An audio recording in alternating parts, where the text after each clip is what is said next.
welcome, welcome once again to another visible portrait of life art exhibit. And you have with you today, again, me, Daddy Tadell, the voice of 87.7 right on radio, can you dig it? And with me is Miss Amazing herself, Miss Sharonda Walker, my co-host.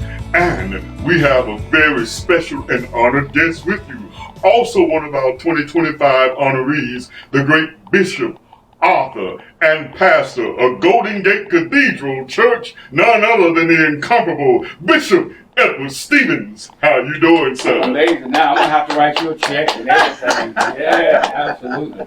We are so glad to have you. Yes, thank you so much for and we want you to know, sir, you were chosen from the community by the community who saw your works, as Jesus said, and glorified God, and nominated you as one of our top honorees for the 2025 Visible Portrait of Life. Thank you so kindly. We're honored to be the recipient of that. We are just thrilled to have you. You have shined such a positive light in the Memphis community. Can you share with our viewers how you got into the ministry?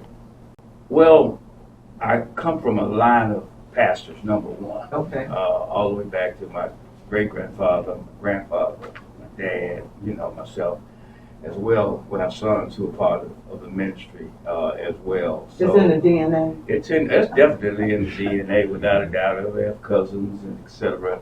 who are also ministers. Okay. And so naturally growing up in that, but that doesn't necessarily mean that's what I wanted to do or felt a passion and a calling is what we use to do. But I would guess from probably 8 to 10 years old. 8, 10 years old, I honestly, my first funeral was a bird. Was a bird? A bird. And how did that go? Well, the bird had died, and we needed a place to bury the bird, so we had to have a service. Yes. A service and all the whole 9 yards. So we got a shoebox, my brother and I, and so that was my first. So I never will forget my dad's pastor, who was Pastor E.L. Slay, who pastored the Ebenezer Baptist Church on Henry Street downtown in that day. Okay. And he had I remember him had stopped by our home, and he helped us build a little cross for the little bird. He hammered it in the ground. I remember that like yesterday, but I always tell folks, my first funeral really was of a bird. Of a bird. Yeah. Of a bird. But I had that desire and passion to proclaim the gospel. I knew that really at the age of 12. And then I acknowledged my call, at the age of 19. Yeah. And I started preaching the gospel after my grandfather's watch, because my father was killed in a car accident going to do a wedding when I was 12. Okay, so then we, a few years after that, when I was 14, my mom and my brother and myself, my mom went to her dad's church, which was my grandfather. And that's where I actually acknowledged my call into ministry and preaching of the gospel.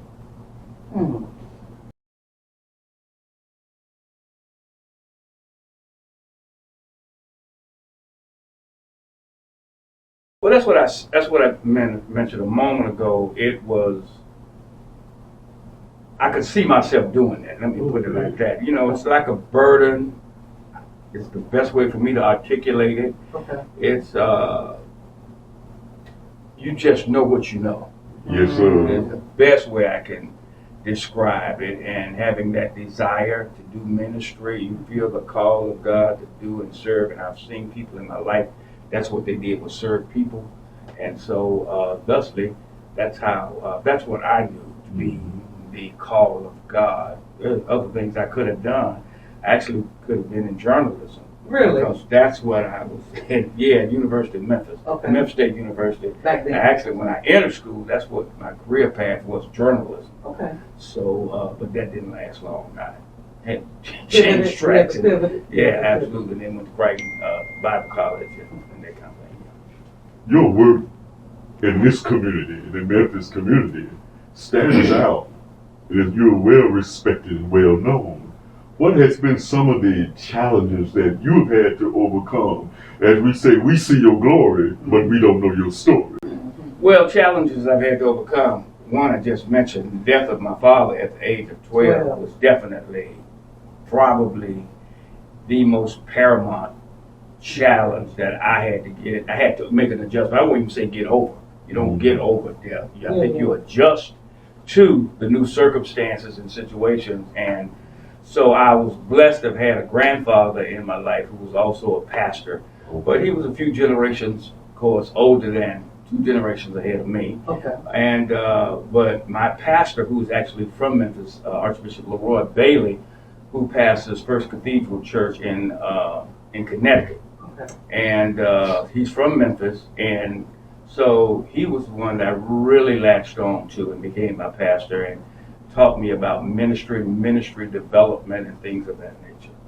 So, because that was one of the, we always like to pay homage to individuals who have poured into you. Mm-hmm. And so you mentioned a couple of them. Are there any,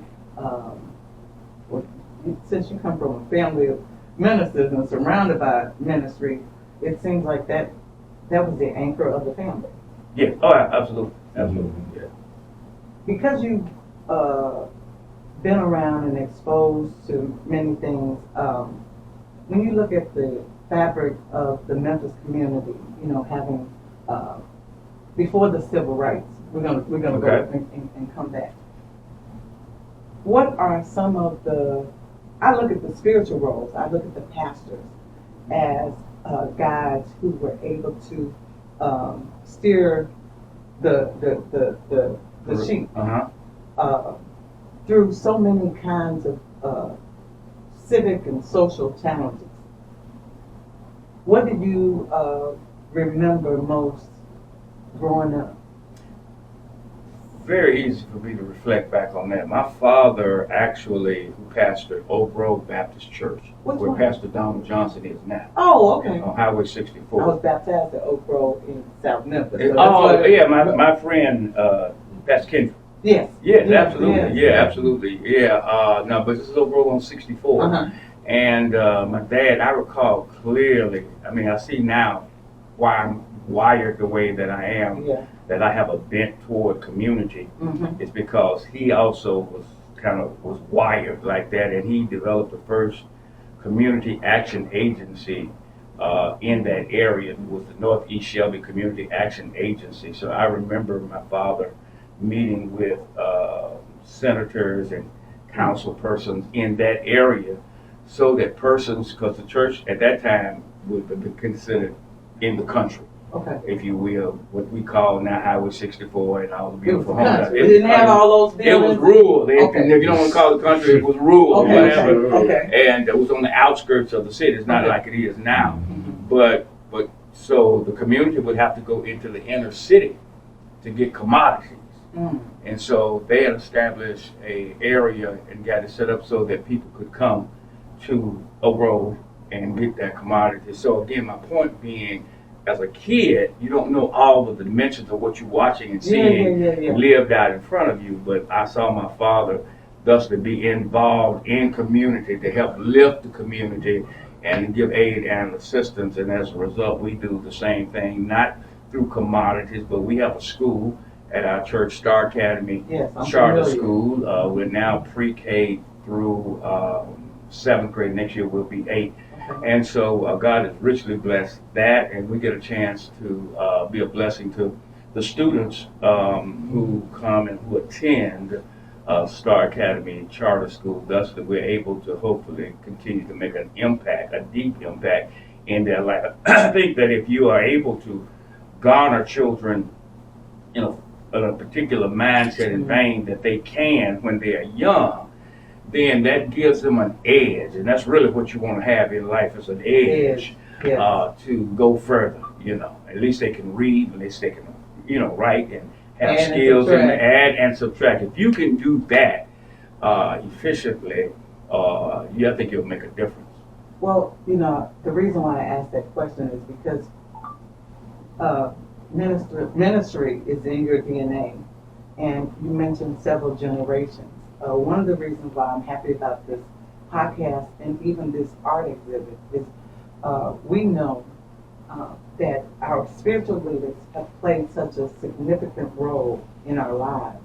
And so art, especially oil on canvas, it lasts for hundreds and hundreds of years. Have you ever gone to a museum? Absolutely. So those portraits, what we found in visiting museums is often you may see oil portraits, but rarely do you see portraits of people of color. You may see them in a field and plantation or something like that, but not spiritual leaders. So we want future generations to be able to have a glimpse of individuals who have poured so much into our community. So we again are honored that you are one of 12, and that you taking the time even today to be with us and share some nuggets with the Memphis community. Yeah. You got another? Yes. How do you? I watch your Facebook page. You seem to be very family oriented. Okay. And alone, how do you balance your success in your family life? Balance comes easy when you have priorities. It's a byproduct. Say it one more time. Balance becomes easy when you have priorities. The balance is a stem of your priority. See, if you got the priority right, then the balance is just there because you prioritize. It's family first, it's family second, it's family third, it's family fourth. Because I'm gonna tell you, that's who will be with you, family. That's right. And you know, I have a wonderful congregation. I thank God. I believe in reincarnation, and I don't. But I would say, Lord, bring me back. Same city, the same church, the same folks, and all of that. Beautiful, beautiful congregation, and they've just been such a blessing to work with in kingdom development. But family, and this is what I teach, and they know that. They know who has priority, and that should be in everybody's family. If we can look at, sometimes I get it, men are wired in such a way to gather and conquer, you know, that we lose sight of some of the real important things that are really important. That's spending time with, you know, your children or your grandchildren. So, but again, even if you didn't see it, you can start it. That's a generational development. I saw my father and mother take us on vacations every year. Thusly, and my wife's family was the same way. And so vacationing with the family during the summertime is second nature. Right. Y'all going somewhere. We're going somewhere. Together. That's great. What are some of your hobbies that you've developed over the year that maybe people are not aware? Yeah. I wouldn't say hobby, but I was a church organist for years. You know, I played the organ for my grandfather's church, and I'm kind of quirky like that in my early teens, and that kind of thing, up until I began college and all that kind of stuff. Yeah, so that was. I don't golf. I go out and swing at the ball and aerate the course every night, and that's just not my thing. I'm kind of quirky like that. Yeah, I believe it or not, people may not know, I enjoy the fashion industry in the men's world. Okay. So I could really own a men's haberdashery. Yeah, be enough scale or a store to show gentlemen how and what you wear and how you wear it and that kind of thing. That's been that's a little pet peeve of mine. Yeah, so I could easily do that. That's just me. Even though does that, you know, I know you're a member of Kappa Alpha Psi? Indeed, it did. Yeah. You know, those colors. That's us, crimson and cream. Crimson and cream. Yes. So where did you play? University of Memphis. University of of Memphis State. It was Memphis State. Memphis State but, back then. Yeah, I'm part of Memphis alumni. Okay, I share those colors. Yes, I do know as well as my wife. Absolutely, you dealt with it. Well, again, we are honored that you are one of 12 that will be featured in this year's Visible Portrait of Light art exhibit. And we invite each of you to come to the art exhibit. It's going to be the last Sunday in April the 27th. Doors open at 3. You can get your tickets on Eventbrite. In addition to the amazing portraits of you, along with your honorees, your colleagues for this year, we're also going to be featuring high school students, local high school students. I think there's about 17 works of art. They were tasked with painting or drawing everyday citizens who are inspiration. And I do have a couple of their works that I'd like to share with you, just give you a taste of the talent that is here in Memphis. Okay. Isn't that amazing? That is good.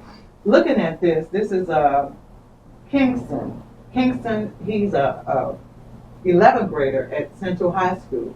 Wow. And this is a drawing of his mother. He feels his mother is an inspiration. We want the community to know that everybody can shine the light. And so you can see the emotions in this drawing. So we want excellent his work along with other young artists here in Memphis. Now this young man, his name is Anthony Smith, and he's a senior at Kirby High. I'm proud of Anthony because we've been doing the Visible Portraits of Light now for 3 years. This is our 3rd year. And he was one of the students who entered the first year and won. He entered the 2nd year and won again. And every year he's gotten better. So here it is, he's getting ready to graduate. Anthony won again. But I'm proud to also say that he is valedictorian of his class. So he does excellent in all things. So very good. Yes, indeed. All right. that's just a sample. So as we get ready to end this podcast, we want to encourage you all to subscribe, like, and share. We are committed to bringing before you positive things. There's negativity enough, but there are so many wonderful individuals like Bishop Stevens. Yes. There are so many wonderful things that are happening in our beloved city. And so we want to end this podcast with Bishop sharing with the Memphis community some nuggets that they can chew on and live on to make Memphis and the world better. Yeah, absolutely. Memphis, one of what I always call the beautiful city of Memphis, Tennessee. We are so excited and thankful for what God is doing in your life. I have a book that will be coming out. It's entitled Dancing with Change. And if we learn how to dance with change, you'll be able to navigate your way through whatever vicissitudes or challenges that life may have in front of you. And maybe somebody right now, you're going through something right now. But I want to encourage you that wherever you are, always speak life. And know that as the scripture that I live off of, which is Ephesians chapter 3, verse 20, that says, now unto him who is able to do exceedingly abundantly above all that you ask or think, according to, here's the caveat in the text, according to the power of the word that works in you. And so I'm telling you, you can navigate through change. You have to learn how to adjust. You can dance with change. You can make it wherever you are. Sometimes in a dance it's one person. Sometimes it's 2 people. Sometimes it's a whole group of people. Sometimes you're by yourself in a dance, right? So if you learn how to navigate through life, I'm telling you, the sky is the limit to what you can have. And keep your mouth in a positive vein. Watch when you allow yourself to let negative come out of your mouth. Speak life, and you will enjoy the best that God has for your life.